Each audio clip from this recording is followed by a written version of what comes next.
I've been creating my own open world Pokemon game within Minecraft for you to play, using mods like Pixelmon and custom NPCs to bring my vision to life. Packed with a lore-filled interactive storyline, Pokemon gyms, an Elite Four, and so much more. The Montoko region is split up into 13 main biomes. So far, we've completed 5 of them, being the Plains, the Swamp, the Oak Forest, the Dark Oak Forest, and the Desert. This finally brings us to the Mesa. This unique biome is comparatively much smaller than the Desert, however still holds important locations. As we'll be doing for all biomes, we'll first be constructing a town to fit nicely into the Mesa. Additionally to that, we'll finally be building the 3rd Pokemon gym. Just in case you forgot, the previous 2 gyms resided within the Swamp and the Oak Forest. This gym will be a nuclear power plant facility, operating as a poison type gym, so make sure you include some psychic or ground type Pokemon on your team. The last quirk to this gym will be its gym challenge. If you're a Minecraft veteran, this will definitely sound familiar. The gym challenge will be a sequence of challenging droppers. More on this later. And I think that is about it for this biome this time. To the building. First up, we have the Mesa town to build. Or for you newbies that call the Mesa the Badlands. I would never get used to calling this biome by that name. For the theming of this town, we challenged ourselves by building the town in a mixed theme of steampunk with aged desert housing.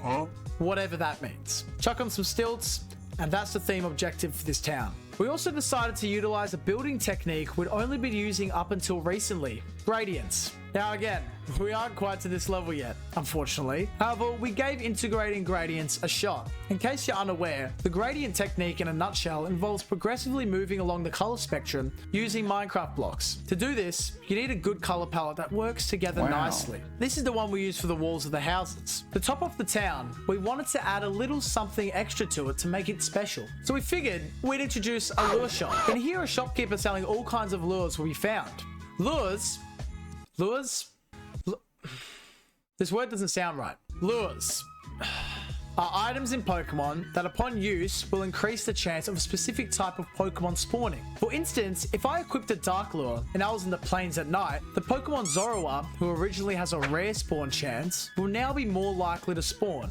These items can assist players in finding those really rare Pokemon for their team and save some time grinding. Speaking of shopkeepers, the Montoko region will be packed full of unique shopkeepers specializing in all kinds of items. Thanks to the custom NPCs mod, creating custom shopkeepers is possible. To name a few, we'll have a Mega Evolution Stone Seller, an Evolution Stone Seller, a Battle Item Seller, and many more. Like, many more. You see, this Pokemon Center I built right here in the Mesa town, well, you can't tell now, but I royally screwed up building this thing. Do you remember the little mushroom house screw up from last video, the desert one? Well, I mean, that was annoying, but it didn't really matter seeing as I had other copies of that same mushroom house. This time around, I wasn't so fortunate, as I managed to do this. Yep, but the problem was, this was the only copy of this house I had on the server, and the // undo didn't work since World Edit is still problematic. I did, however, find out what was causing the issue with World Edit. It was the Pixelmon blocks. Yeah, so after a bunch of testing, turns out this World Edit plugin is very finicky when it comes to manipulating modded blocks. And since in some of our builds, mainly the interiors, we used the modded Pixelmon blocks, this happens. Originally, I only screwed up half of it. And then I was like, okay, I can just copy paste the normal part and replace the screwed up side. So I did exactly that, except there was still a Pixelmon block in the selected area. So I just ended up, instead of screwing up half of the house, I screwed up the entire face of the house, or the Pokemon Center.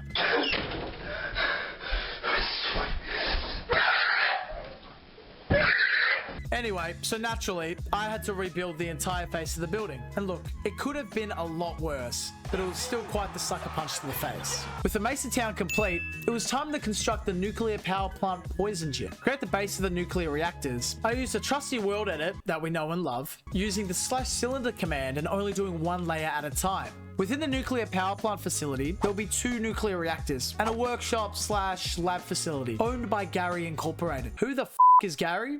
Good question. Well, he's the gym leader, so it makes sense that, you know, he owns the place. Once having completed the exterior of the nuclear power plant, it was time to create the inside. Now, I don't know if this was common knowledge or if I'm just dumb, but apparently nuclear power plants actually contain water on the inside and not green toxic nuclear waste. See, this is another reason why the previous version of this map getting deleted was a blessing in disguise. As previously on the map that got deleted, the nuclear power plants we built contained no water and instead only green toxic liquid. If you want to check out how that previous version of the map got completely deleted, check out that video here. Anyway, having done more research than last time, or any research at all, I could still be wrong, I hope to have created a slightly more realistic interior for this nuclear power plant. However, an unusual thing is in the middle of the power plant, and that is where the entrance to the gym lies. This is where you'll find the first dropper challenge. With the gym guide here, he'll let you know that the only way to challenge the gym leader is attempting to not fall to your death while dodging several surfaces simultaneously while plummeting through the air.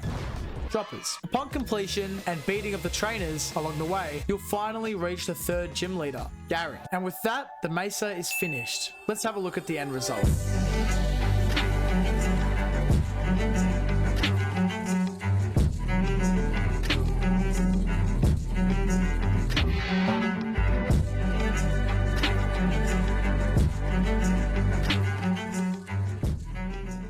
Now, I have to apologize for the delay on working on this video. I was away for about half February, which lost us some time in building the biome. However, we're back and we're ready to begin construction of the 6th biome, being the Acacia. Stay tuned, and thanks for everyone who's liked, commented, and subscribed so far. I'm not just making this map for myself, but for all of you. Can't wait to have you guys experience the Montoko region. Thanks, until next time, goodbye.